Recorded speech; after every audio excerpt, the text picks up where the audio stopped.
All of you. Shrimati Maurya दिल तापड़िया कन्या महाविद्यालय जसवंतगढ़ के इस यूट्यूब चैनल पर आपका हार्दिक अभिनंदन है।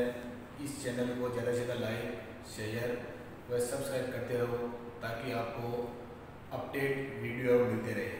अपन है अपने पिछली क्लास में BA सेकेंड ईयर की जो पॉलिटिकल साइंस है, बुक भारतीय राजनीतिक व्यवस्था या भारतीय राज व्यवस्था, उसमें अपने संविधान के भाग पढ़ लिया, अनुसूचियाँ पढ़ ली। आज अपन प्रस्तावना पढ़ेंगे। प्रस्तावना भारत के जो संविधान की प्रस्तावना है उसके बारे में पढ़ेंगे। प्रस्तावना है भारतीय संविधान की मूल पूंजी है। प्रस्तावना संविधान की क्या है? मूल पूंजी है। प्रस्तावना में संविधान में वर्णित जो मूलभूत आदर्श है उन आदर्शों का क्या है? वर्णन है। प्रस्तावना है, आपको मैं पहले बता चुका हूँ, जो ये प्रस्तावना है ये किस देश से ली गई है? तो प्रस्तावना है अमेरिका से ली गई है। काफी बार क्वेश्चन पूछा गया है कि भारतीय संविधान की जो प्रस्तावना है कहाँ से ली गई है? तो कहाँ से ली गई है? अमेरिका से ली गई है। तो प्रस्तावना की जो भाषा है, दूसरे प्रस्तावना की लैंग्वेज है, कहाँ से ली गई है? तो कहाँ से ली गई है? ऑस्ट्रेलिया से ली गई है। दोनों बातों को कन्फर्म कर लेना। अजय किशन के भारतीय संविधान की प्रस्तावना कहाँ से ली गई है? अमेरिका से। काफी बार सीधा क्वेश्चन पूछते हैं। और प्रस्तावना इसकी भाषा प्रेमेबल है, इसकी लैंग्वेज वो कहाँ से ली गई है? तो कहाँ से ली गई है? ऑस्ट्रेलिया से ली गई है। इस बात का अपने को ध्यान रखना है। प्रस्तावना है या ये उद्देश्य प्रस्ताव है पंडित जवाहरलाल नेहरू के द्वारा, जो भारत के या स्वतंत्र भारत के प्रथम प्रधानमंत्री थे, 13 दिसंबर 1946 को। काफी बार पूछा गया है। उद्देश्य प्रस्ताव है किसके द्वारा प्रस्तुत किए गए? तो किसके द्वारा? पंडित नेहरू के द्वारा। कब प्रस्तुत किए गए? 13 दिसंबर 1946 को। इस बात को ध्यान रखना है। और ये पारित कब हुए? 22 जनवरी 1947 को ये उद्देश्य प्रस्ताव है, इसको पारित कर दिया गया। यहाँ से तीन क्वेश्चन निकलते हैं। सबसे पहले उद्देश्य प्रस्ताव किसके द्वारा पारित किए गए? तो पंडित नेहरू जो स्वतंत्र भारत के प्रथम प्रधानमंत्री थे, कब पारित किए गए? तो इसको कब प्रस्तुत किए गए? तो 13 दिसंबर 1946 को प्रस्तुत है। इसको 13 दिसंबर 1946 को किया गया था संविधान सभा में। और पारित है कब हुए थे? 22 जनवरी 1947 को। इन बातों का अपने को ध्यान रखना है। अब प्रस्तावना है, इसमें है क्या? तो ये संक्षिप्त दर्शन है। क्या है? संक्षिप्त दर्शन है। किस बात का? भारतीय संविधान का। प्रस्तावना अपन पढ़ेंगे हम भारत के लोग, भारत को संपूर्ण प्रभुत्व संपन्न, तो अपने को पता चल जाएगा कि अपने संविधान में क्या लिखा हुआ है। इस बात की अपने को जानकारी मिलती है। अपन इसे नील पत्र भी कह सकते हैं, ब्लूप्रिंट भी कह सकते हैं भारत के संविधान का। इस बात का अपने को ध्यान रखना है। प्रस्तावना है भारतीय संविधान की जो उद्देश्य व लक्ष्य है, उनका प्रतिबंध है, उनको स्पष्ट करता है कि भारत के संविधान में ये बातें वो लिखी हुई है। तो ये बात अपने को सबको ध्यान रखनी है। अब अपने को प्रस्तावना है, इसको विभिन्न विद्वानों ने संविधान की आत्मा का है, या प्रस्तावना को अपन संविधान की आत्मा कह सकते हैं। काफी बार इसी क्वेश्चन है वो पूछे गए हैं। तो पहली बार प्रस्तावना को, पहली बार या प्रथम बार प्रस्तावना को संविधान की आत्मा किसने कहा? ये क्वेश्चन काफी बार पूछा गया है। तो उस व्यक्ति का नाम है ठाकुर दुर्गादास भार्गव।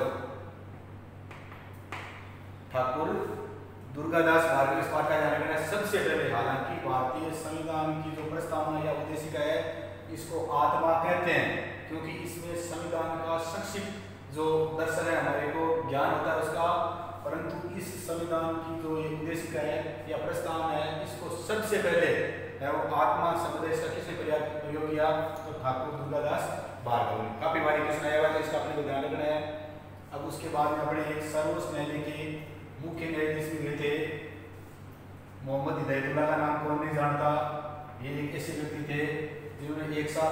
अपने देश के राष्ट्रपति, उपराष्ट्रपति और सर्वोच्च न्यायालय के मुख्य न्यायाधीश 1968 की बात है जब हमारे देश के राष्ट्रपति जाकिर हुसैन की मृत्यु हो गई थी। उस समय इन तीनों पदों को सुशोभित किया था क्योंकि उस समय राष्ट्रपति जाकिर हुसैन की मृत्यु हो गई थी। उपराष्ट्रपति वीवी गिरी थे जिन्होंने राष्ट्रपति का चुनाव लड़ने के लिए त्याग पत्र दे दिया था और सर्वोच्च न्यायालय के मुख्य न्यायाधीश थे। इसलिए इस मोहम्मद हिदायतुल्लाह है, इनके बारे में सीधा क्वेश्चन बनता है कि भारत के उस व्यक्ति का नाम बताओ जिन्होंने एक साथ तीनों पद राष्ट्रपति, उपराष्ट्रपति और सर्वोच्च न्यायालय के मुख्य न्यायाधीश के रूप में कार्य किया। तो कौन है? मोहम्मद हिदायतुल्लाह। और क्यों किया ये मैं आपको बता चुका हूँ। तो मोहम्मद हिदायतुल्लाह ने भी 1967 में 1967 की बात है, गोलकनाथ बनाम पंजाब राज्य जो वाद है, पंजाब राज्यवाद है, उसकी सुनवाई करते हुए प्रस्तावना को संविधान की आत्मा कहा था। इस बात का भी ध्यान में रखना है, प्रस्तावना को संविधान की आत्मा कहा था। पहली बार ठाकुर दुर्गादास भार्गव ने कहा था प्रस्तावना को संविधान की आत्मा। दूसरी बार 1967 में सर्वोच्च न्यायालय के मुख्य न्यायाधीश रह चुके हैं और इन्होंने एक साथ राष्ट्रपति, उपराष्ट्रपति इन दोनों पदों पर ये काम कर चुके हैं। तो गोलकनाथ बनाम पंजाब राज्यवाद है, उसकी सुनवाई करते हुए इन्होंने संविधान है इसको क्या कहा? आत्मा का। ये ऐसा क्वेश्चन आया हुआ है, इस बात का भी अपने को ध्यान रखना है। अब संविधान निर्माताओं ने अपना जो संविधान का निर्माण करने वाले हैं उन्होंने प्रस्तावना को संविधान की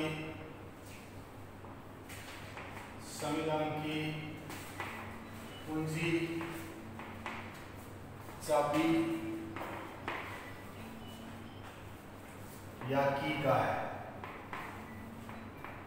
तीन दूसरा है संविधान की आत्मा है और सबसे पहले किसने कहा? तो ठाकुर दुर्गादास भार्गव ने।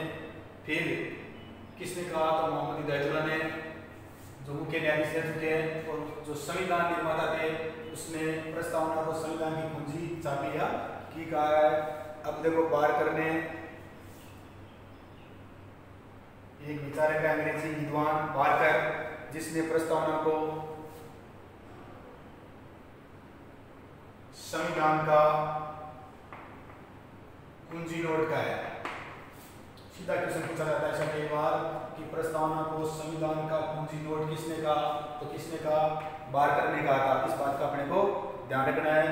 उसके बाद में अपने भारत के एम मुंशी, कन्यालाल माणिकलाल मुंशी, इन्होंने प्रस्तावना को भारत के संपूर्ण प्रभुत्व संपन्न, कन्यालाल के मुंशी है, इसको भारत के तो प्रस्तावना इसको भारत के संपूर्ण प्रभुत्व संपन्न लोकतंत्रात्मक गणराज्य की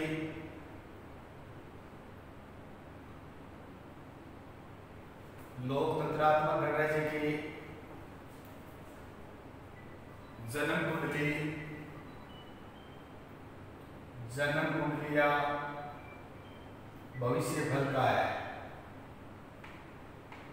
जन्म कुंडली या भविष्य फल का है। तो ये बात ध्यान रखना है। बारकर है, इसने प्रस्तावना है इसको संविधान का कुंजी नोट का है। तो के एम मुंशी ने जो प्रस्तावना इसको संपूर्ण प्रभुत्व संपन्न लोकतंत्रात्मक गणराज्य की जन्म कुंडली या भविष्य फल का है।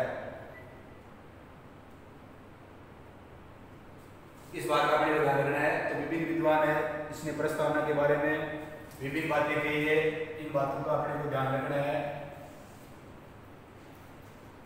1960 की घटना है। 1960 में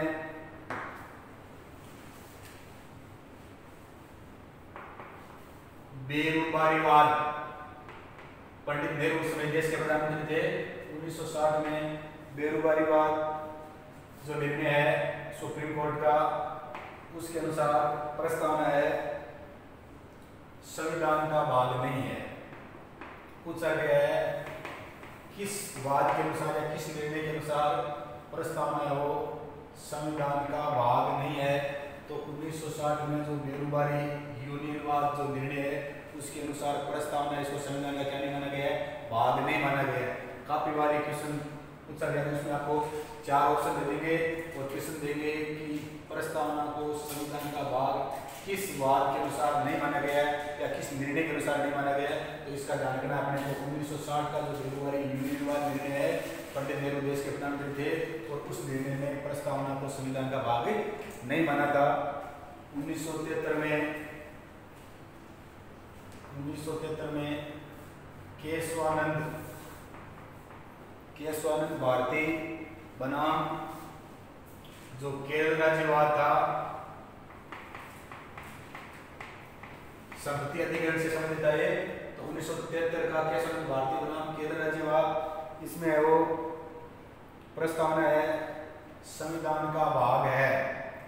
ये जो मामला है इसमें प्रस्तावना है, इसको क्या माना गया, संविधान का भाग माना गया। बेरोजगारीवाद पढ़ रहे हैं तो सुप्रीम कोर्ट क्या कह रहा है कि प्रस्तावना संविधान का भाग नहीं है। 1973 में अपना जो सर्वोच्च न्यायालय क्या कह रहा है, प्रस्तावना संविधान का भाग है। और इसमें संसद अनुच्छेद 368 के तहत क्या कर सकती है, संशोधन कर सकती है। 1973 का जो केशवानंद भारती बनाम केरल राज्यवाद है, इसमें प्रस्तावना को संविधान का भाग माना गया है और संसद अनुच्छेद 368 के तहत प्रस्तावना में क्या कर सकती है, संशोधन है वो कर सकती है। इस बात का ध्यान रखना है। परंतु प्रस्तावना का जो मूल ढांचा है, मूल ढांचे में परिवर्तन या मूल ढांचा है उसमें परिवर्तन नहीं कर सकती। इस बात का ध्यान रखना है। ये मान रहा है प्रस्तावना संविधान का भाग नहीं है। 1960 में बेरोजगारीवाद, 1973 में केशवानंद भारतीवाद है, ये मान रहा है कि प्रस्तावना संविधान का भाग है और संसद अनुच्छेद 368 के तहत संशोधन कर सकती है, परंतु मूल ढांचे में परिवर्तन नहीं कर सकती। इस बात का ध्यान रखना है।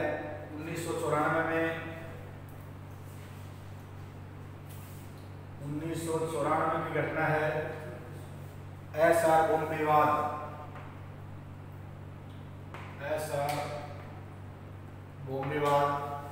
इसमें क्या कहा गया, न्यायमूर्ति थे वी रामास्वामी।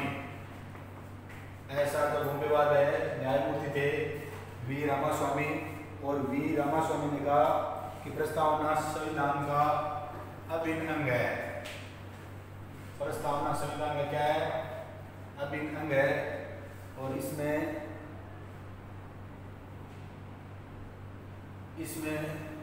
संसद संशोधन कर सकती है पर मूल ढांचे में संशोधन नहीं कर सकती।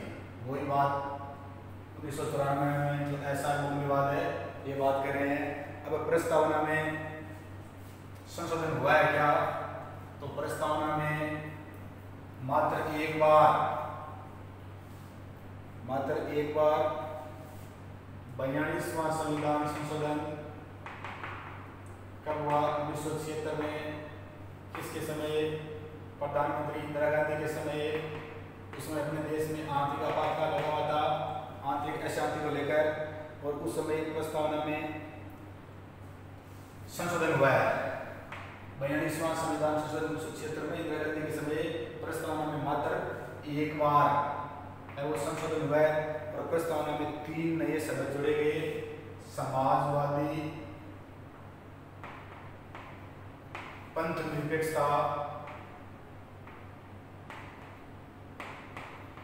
निरपेक्षता या धर्मनिरपेक्षता और अखंडता, ये 3 शब्द जोड़े गए। इस बात का ध्यान रखना। अजय किशन के प्रस्तावना में आज तक कितनी बार संशोधन हुए हैं, तो मात्र एक बार। कितनी बार हुए, एक बार। प्रस्तावना में संशोधन किस संविधान संशोधन से किया गया, तो 42वां संविधान संशोधन कब हुआ था, 1976 में। प्रधानमंत्री कौन थी, इंदिरा गांधी। राष्ट्रपति कौन था, फखरुद्दीन अली अहमद। उसलिए तो ध्यान रखना है, एक बार संशोधन हुआ है और 3 शब्द जुड़े थे। क्रम इनका यही है, समाजवादी, पंथ निरपेक्षता और अखंडता, ये 3 शब्द है वो जोड़े गए थे। तो इस बात का ध्यान रखना है। अब प्रस्तावना का सीधा क्वेश्चन भी पूछते हैं कि प्रस्तावना में इस शब्द का कितनी बार प्रयोग किया गया है, तो अपने को भारत की प्रस्तावना वो याद कर लेनी है। प्रस्तावना में एक बार व्यक्ति, काफी बार क्वेश्चन पूछा गया है, प्रस्तावना में एक बार व्यक्ति, एक बार नागरिक, एक बार व्यक्ति, एक बार नागरिक, एक बार लोग, यूजीसी नेट के एग्जाम में काफी बार पूछा गया है। एक बार व्यक्ति, एक बार नागरिक, एक बार लोग, दो बार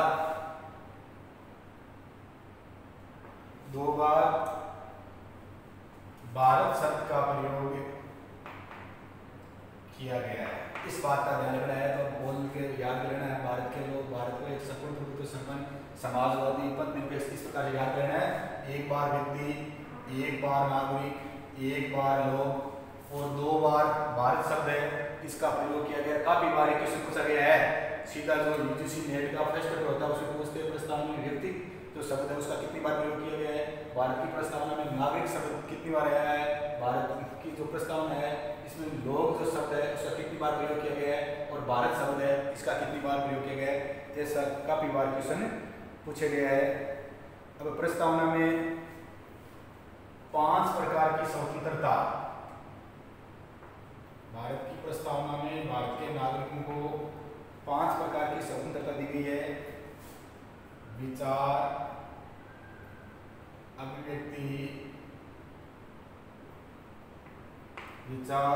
अभिव्यक्ति, धर्म, विश्वास और उपासना।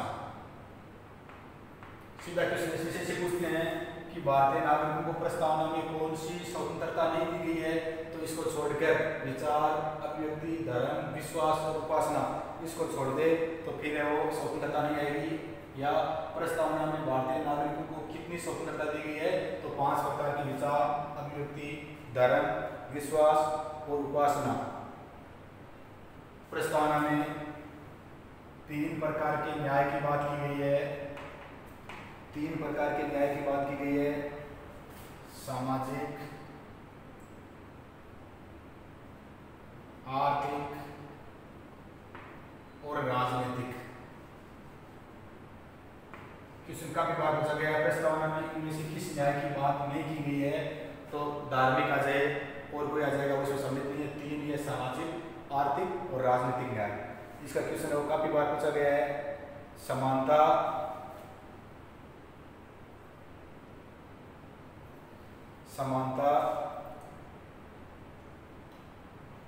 समानता एक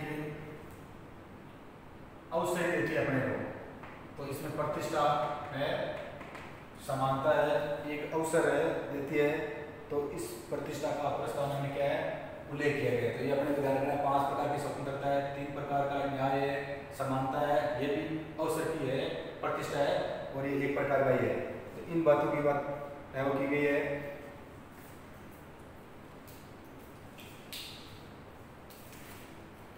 प्रस्तावना हर कंपटीशन एग्जाम में क्वेश्चन आता है।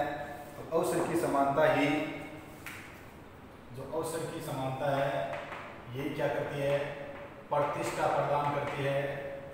तो प्रतिष्ठा प्राप्ति का संविधान में अलग से कोई प्रावधान नहीं है, अलग से कोई प्रावधान नहीं, इस बात का ध्यान रखना है। अवसर की जो समानता है ये प्रतिष्ठा प्रदान करती है। प्रतिष्ठा का अपनी प्रस्तावना में अलग से कोई प्रावधान नहीं है।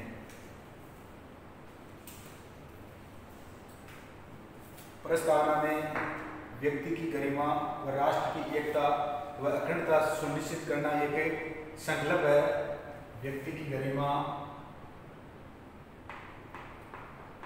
राष्ट्र की एकता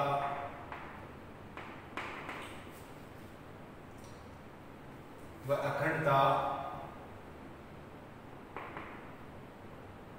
सुनिश्चित करना क्या है, एक संकल्प है। प्रत्येक भारतीय नागरिक का संकल्प है कि वो गरिमा, राष्ट्र की एकता और अखंडता इसको क्या करेगा, सुनिश्चित करेगा, ताकि अपना देश है इसमें कोई समस्या नहीं हो। ये बात है प्रस्तावना में। तो अपने को प्रस्तावना की बातें हैं वो ध्यान रखनी है। प्रस्तावना है इसको याद भी कर लेना है। प्रस्तावना ये 26 नवंबर 1949 को